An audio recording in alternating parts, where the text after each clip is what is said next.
নমস্কার বন্ধুরা, এই জায়গাটি হলো জয়ন্তী মহাকাল কেভ।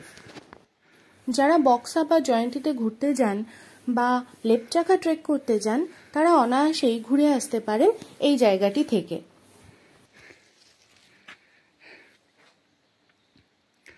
এটাই বড় মহাকাল। এই জায়গাটি হলো বড় মহাকাল গুহা। গুগল বলছে এই জায়গাটি ভুটানের মধ্যে পড়ে।